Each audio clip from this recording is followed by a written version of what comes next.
Well, good afternoon, and thank you so much for being here with us at the headquarters, of course, for the New Orleans Recreation Department Commission right here at Milne. I am joined by leadership across the board, Dr. Avegno, Jennifer Avegno, who is our director of the New Orleans Health Department, joined by Larry Barabino Jr., who serves as the CEO for NORD. Also joined by Dr. Gabriel Morley, who is our director of the New Orleans Public Library, and we appreciate him. Also joined by our president, our commissioner chair of NORD, Mr.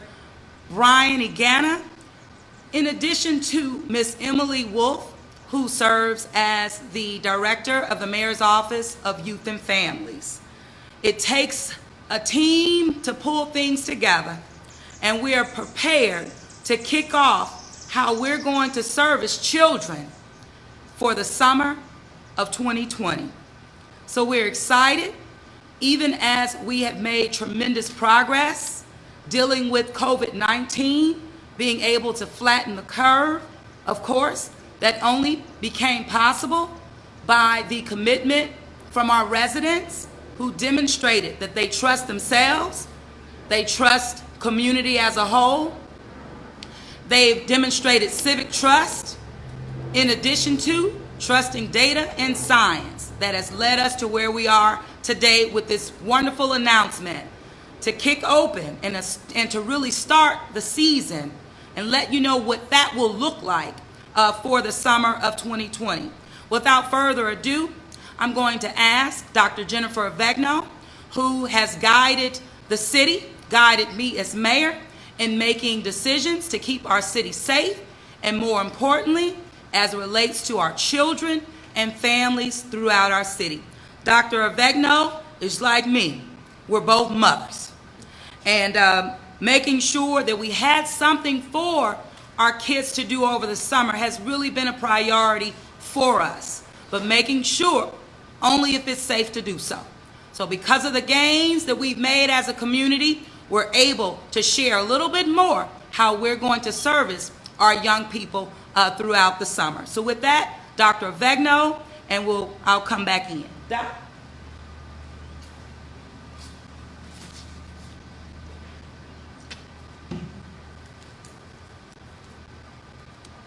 Good afternoon, everybody. Thank you, Mayor. Thanks, everyone, for being here.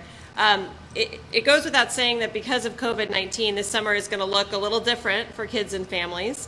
I really want to underscore, though, it's still important to be active, particularly in this time when we're doing a lot more staying in our houses. So we're here today to talk about how you and your family can be active safely and still prevent the spread of COVID-19. Aside from being at home, being outdoors really is the safest place to be when we're talking about opportunities for infection. But that comes with some caveats. You and your family still need to avoid close contact within 6 feet with others when you're outside doing your recreation. This means no contact sports. Contact sports are things like football or basketball, where people are in very close contact with each other. You should practice social distancing at playgrounds, on paths, or on fields, any outdoor space. As the mayor said, I am a mom. I know this is hard, especially for younger kids. So it's really up to parents and guardians to keep a close eye on their kids and just help remind them to stay away from others. Just like inside, the virus can linger on outdoor surfaces, so it's a good idea to carry some disinfectant wipes with you at all times. And I can never stress enough the importance of washing your hands or using hand sanitizer regularly. We're seeing some better supply of hand sanitizer locally, so that's a good sign. Use this before, during, and after any recreation that you might be doing, whether it's just going for a walk or whether it's your child climbing on playground equipment. You're going to hear some details in just a second about NORD's recreation programs that they're going to be offering, but I just want to hit on a few of the public health considerations that went into the decision making. So baseball and softball we consider to be limited contact sports. And according to the state guidance, they can go on, but with modifications. What those modifications look like in some degree is that we are closing bleachers and dugouts to prevent the type of close congregation, intimate contact that could easily spread the virus. You'll hear in a minute that pools will be gradually opened by appointment only for lap swimming. That is not because the virus spreads in water. It's because close contact in a pool is just like any other close contact, when the virus can easily spread through respiratory droplets at close range. So kids playing in a pool next to each other is dangerous, but people swimming in laps individually is far less so. If you are the administrator of a summer program for kids, you must register with the State Fire Marshal's Office through opensafely.la.gov. When you do that, you receive detailed information about what is required of you to prevent the spread of disease at your program. Remember, we are requiring that everyone wear a face covering indoors at all times. That's for your protection and the protection of those that you are interacting with.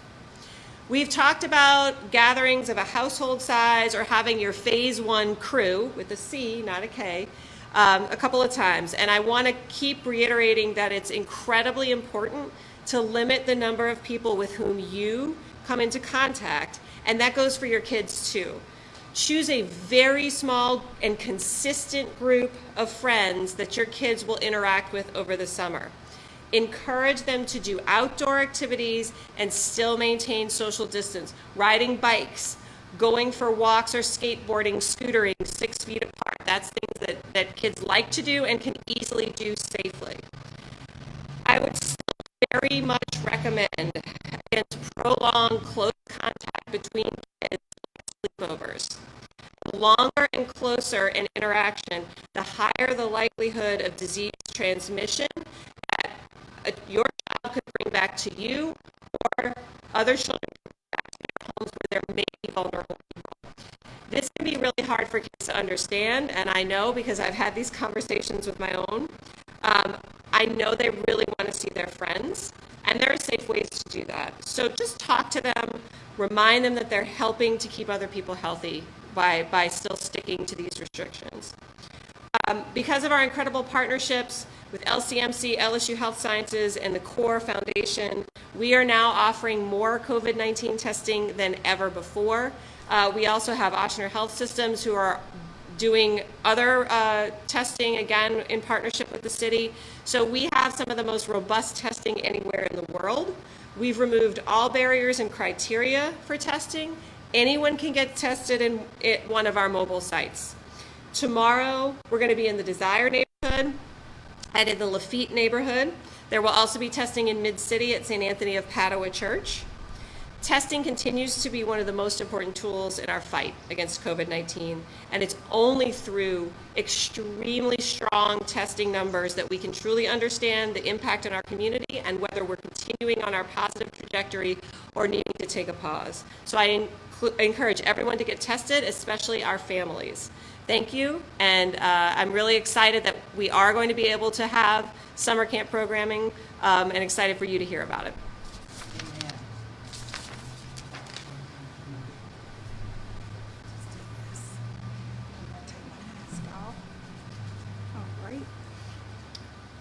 Thank you, Dr. Avegno. As you can see, we have been guided by our experts, not only in the city, but with the CDC, also with our partners with John Hopkins, and experts throughout the country and internationally, I would say. One of the true leaders who has been reading through all of the guidelines, making sure that we're following them every step of the way in preparation for a great summer for our young people. That comes through our leader, Larry Barabino Jr., the CEO of NORD. So it's a real honor to introduce him, and I want to use this as an opportunity to thank the entire NORD team for leaning forward. You have not stepped away or shied away at all for making sure that we meet our families and our young people where they are throughout this epidemic, this pandemic. So with that, Larry Barabino Jr.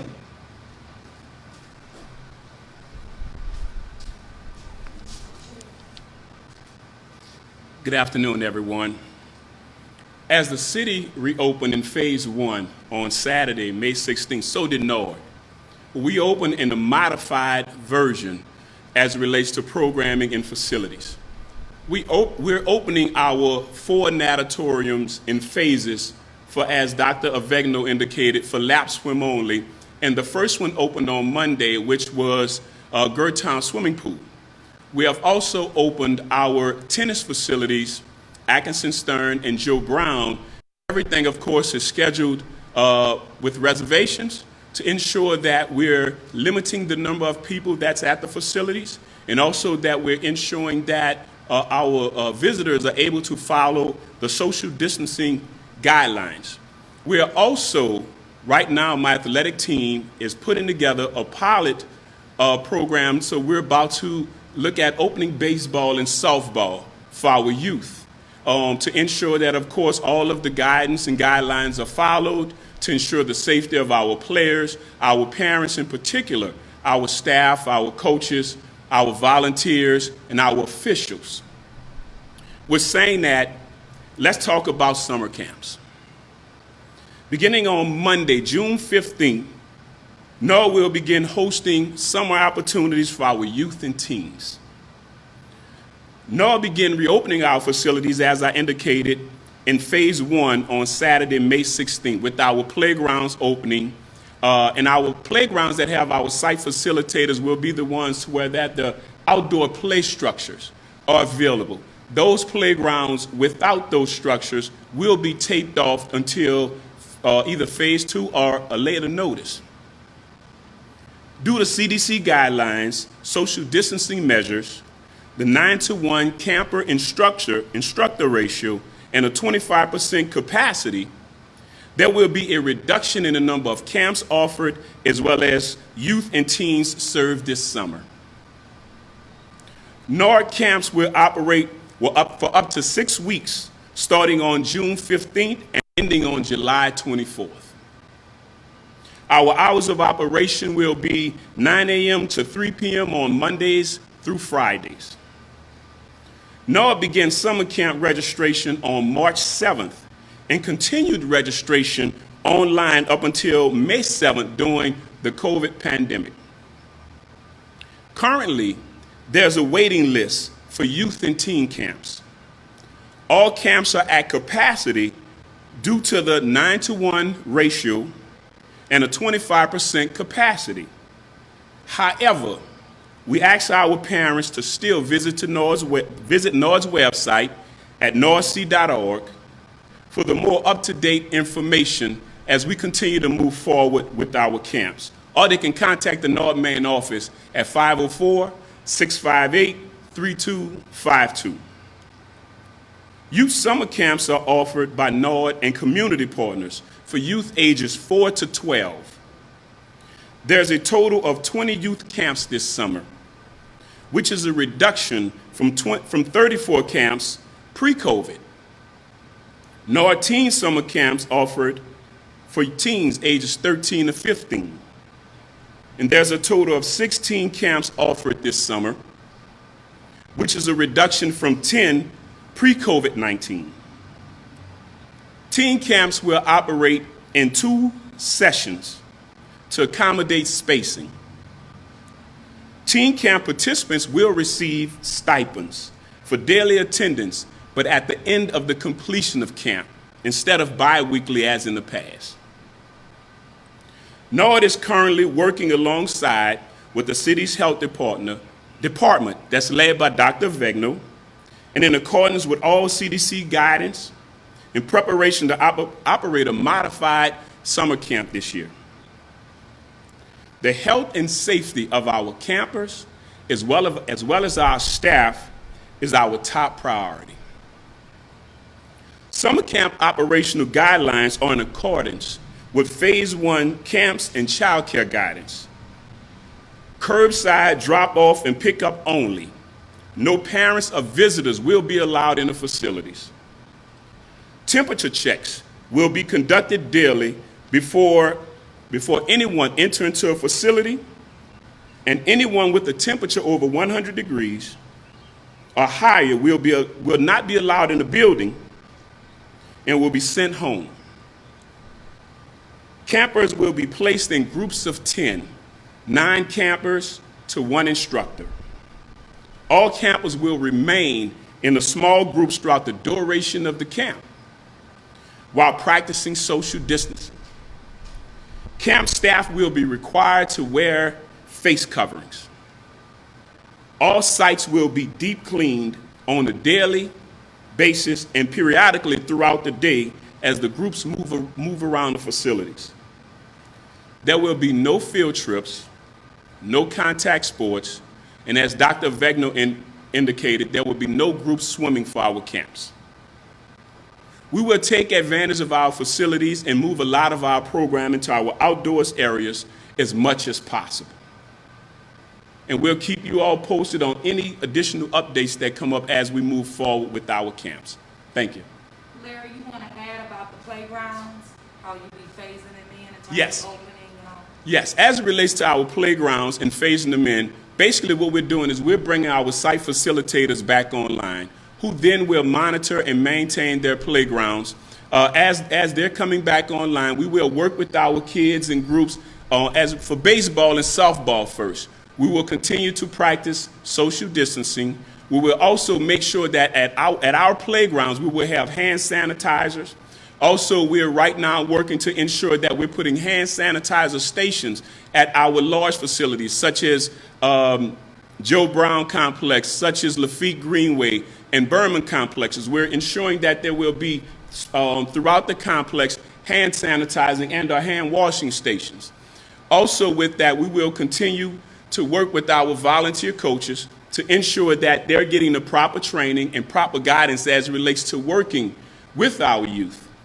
As it relates to our baseball and softball league, as Dr. Avegno indicated, there will be no usage of the dugouts, and the stands will not be available for the parents. But strategically, we're going to space those players out to ensure that they're staying 6 feet apart, and the parents will be required to bring their lounge chairs to sit 6 feet apart as they're at the games as well. We'll be phasing the programming back up as we go into the different phases with the city, and of course through with the guidance of the health department and CDC. Also with that, we'll be phasing our pools open more, and we're looking forward to possibly opening more outdoor pools, possibly in phase 2, as we continue to move forward. Thank you. Thank you, Larry.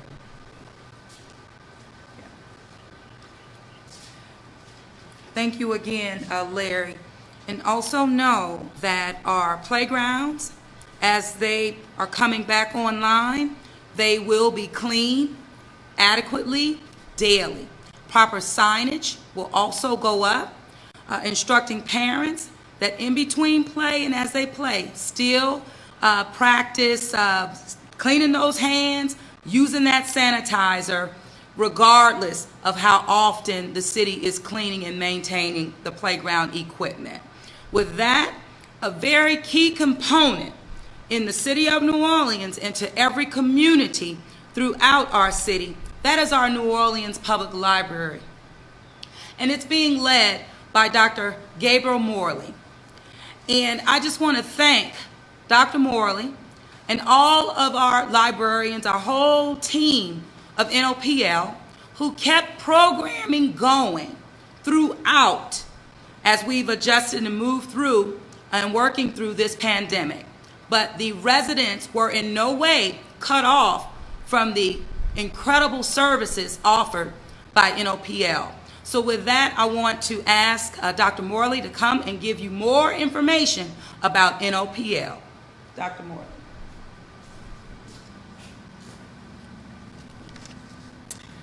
All right, thank you. Good afternoon, everyone. The New Orleans Public Library is also looking forward to a productive summer. As the mayor indicated, our 24/7 digital library has been going strong. We've seen some good numbers, a huge increase in the number of electronic materials checked out each week. We're currently around 11,000 and climbing. So we want to encourage people, even though we're entering this phase one of reopening, we want to encourage people to continue to use those digital resources. Obviously, our summer program is not going to be like a traditional summer program where we have a lot of face-to-face programming with kids. We're migrating some of that into a virtual platform. We're also making some innovative changes to some of those programs. Be sure to check our website. We're adding new things every day. We're doing this on the fly. We have some exciting new programs this year that we haven't had before, such as a virtual escape room where teens can use phones, tablets, and computers to solve scenarios. And essentially, instead of unlocking a door, you'll be unlocking a digital lock, and that will take you into the next room of the scenario. So that's an interesting new innovative program we've come up with this summer. We've also got some virtual STEM programming for kids to keep them engaged and learning during the summer, and just some fun things, our regular typical virtual craft programs. We also have a bingo card that we've done in past years. Part of the bingo card is to incentivize reading for kids primarily, but adults also. If you get a bingo card and you read for 200 minutes, you let us know, you send a picture of the card in that's completed, you're entered into the drawing to win some prizes. So it's a good way to stay active. It's a good way for kids to see you reading if you're an adult. It's a good way to keep kids reading during the summer as they get prepared to go back to school in the fall. For people who are tired of the digital resources and they want to get a good old-fashioned book, we've been planning to set up a contactless drop-off and pick-up service. We want to make sure that we can do everything possible to keep people from interacting with each other. So we've taken pains to go branch by branch and decide how we can offer this service. This will start next week. Staff will be contacting people who have holds. If people want to place holds on library materials, they can call the library. We're answering the phone. You can also do it virtually if you use your card online. We will be quarantining those books when they come back. As you return materials, we will be putting them into receptacles, and those receptacles will be sealed for 3 days. We'll let that 72-hour period expire. Then we will clean those materials and then reshelve them. We want to ensure, again, that the staff is okay dealing with these materials and that patrons are okay. We don't want to reinvigorate this virus, through passing materials back and forth.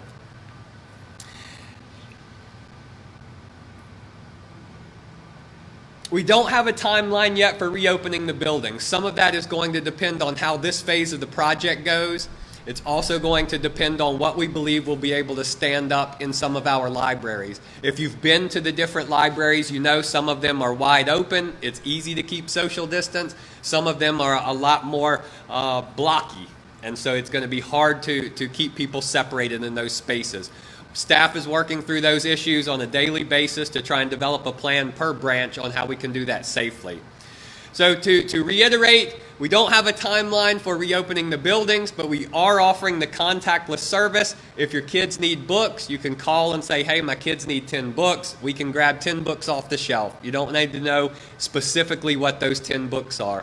If you need materials, browse our virtual catalog, call a librarian. They can tell you about books that you might like based on authors you've read in the past. And let us know. We're anxious to see everybody again, and we hope to see you soon. Thank you. Thank you, Dr. Morley. Thank you so much, Dr. Morley. And as we move forward to wrap up our press conference, I want to ask you, nothing happens without leadership. And we have Mr. Brian Egana, who is our chair of the NORA Commission, joining us, and who has just demonstrated his leadership throughout COVID-19 and, of course, pre-COVID. But leadership at this time, it just matters the most. So with that, I'm going to ask Brian Egana to come on up and share a few words based on what we're celebrating here today.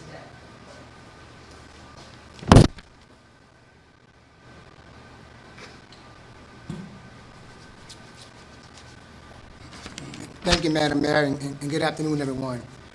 On behalf of the NORA Commission, I want to say thank you again, Mayor, and Dr. Bagno, and my good friend, Mr. Barbino Jr., as well as the rest of his staff, and to my fellow NOAA commissioners who's not here with me, for their leadership and effort during these times. Myself, as a NOAA kid, it was a good feeling to this past weekend just even see Phase 1 reopen and just ride through the city and stop my kingdom work to see social distance as best for seeing little kids from ages 16 to adults over at the batting cage, how just, practicing social distancing with baseball and seeing people being able to get back to our parks. We look forward to hosting summer camps along with our partners this summer. And as Mayor said, even though COVID-19 may have hit us, we've never stopped working. One of my roles on behalf of the commission is to execute CAs with the administration. And as Larry said, summer camp has continued to register as well as our partners. Some of the partners may have dropped off because of the challenges, but we are ready to continue moving forward. And it's just a great honor here. We are committed to adhering through the CDC guidelines and managing camps under the leadership and direction of the city's health department. While this summer will be different, we expect to operate safe, modified camps, and our city's youth and teens. As always, the health and safety of our campers and staff will remain our top priorities. Please stay safe. New Orleans, continue to fight our guidelines and step forward in our city's leadership and health professionals. But I must admit, and the mayor may have said it throughout this press conference, we got to be proud of our New Orleanians because they have been through this a lot and they've been adhering to a majority of her calling. And so I'll say this one more time. Please stay safe, New Orleans. We're not through this yet, but if we continue to adhere to the CDC guidelines and Dr. Begno and adhere to our mayor who showed tough leadership here, we'll get through this. So thank you once again. Thank you so much, Brian, and also thank you, Ms. Emily Wolf, for your leadership of the Office of Youth and Families. And Mr. David, we'll take questions if there are any for this body.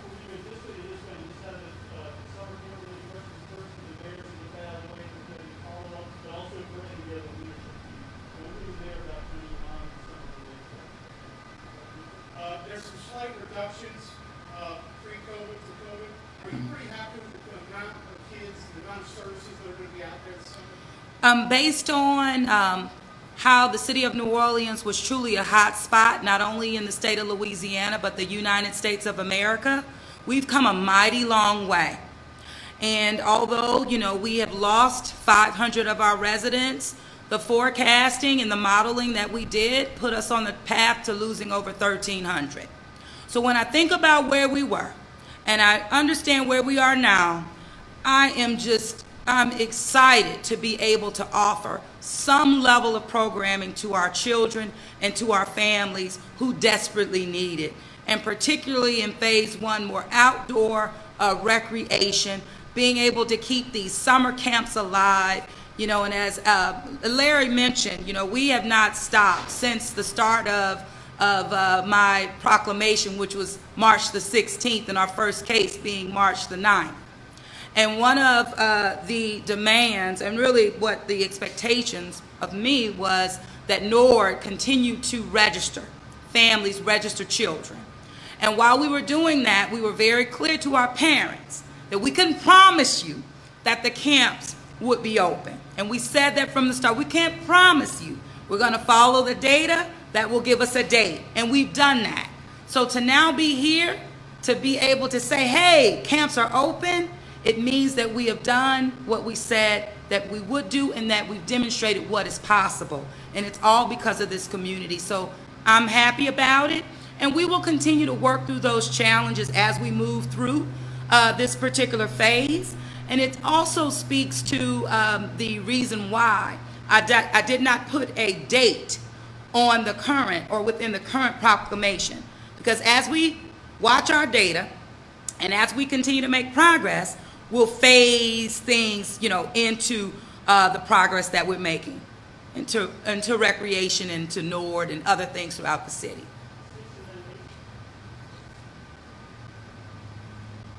Speak to the challenge of keeping kids safe during these Lord programs? Oh, yeah.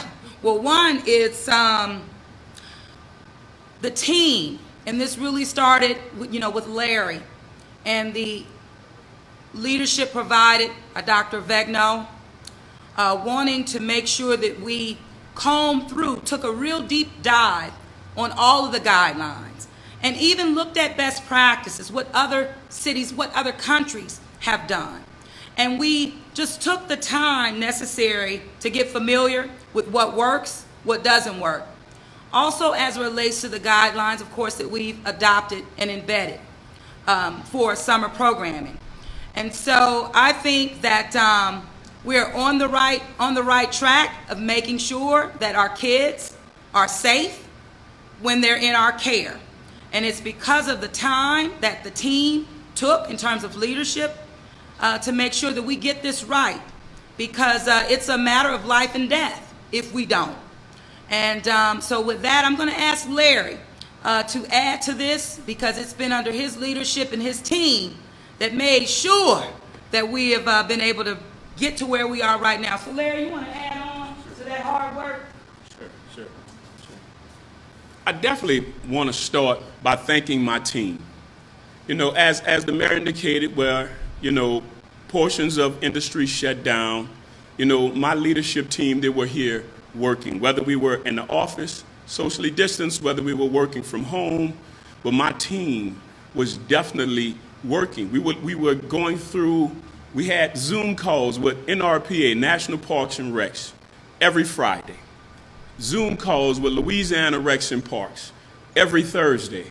These are the kind of calls that we're having with Parks and Recs directors and executive teams throughout the country, because we're comparing what's going on in other places, what's working, what's not working. Of course, everyone is definitely paying close attention to how we can make sure not only that we're keeping our kids safe as possible, but we're able to keep our staff as safe as possible during this pandemic we're going through. One of the key components of it is keeping our kids in their groups. If we can keep our kids in our groups, those are the key things that we plan on doing as it relates to 9 kids per 1 instructor. So we can monitor everything, and we can ensure that the groups are not commingling, and we can step up to any challenge that arise. Thank you. Thank you, Larry. Anything else? Okay. My question is, within the groups of 9 to 1, do they have to stay 6 feet apart, or is it just the bubbles that have to stay? No, the groups of 9 to 1, and that's a total of 10 with the instructor. They do have to practice social distancing. They also, you cannot share different materials, like a ball, for example. That ball is for that group. And I want parents to understand that in no way will this city and our NORD department cut any corners when it comes to protecting our children and also protecting our employees. It's worth it. And while we have to make some hard decisions in terms of budget and operating the city, NORD, we're not playing around with our children and our families. It's important that parents understand that.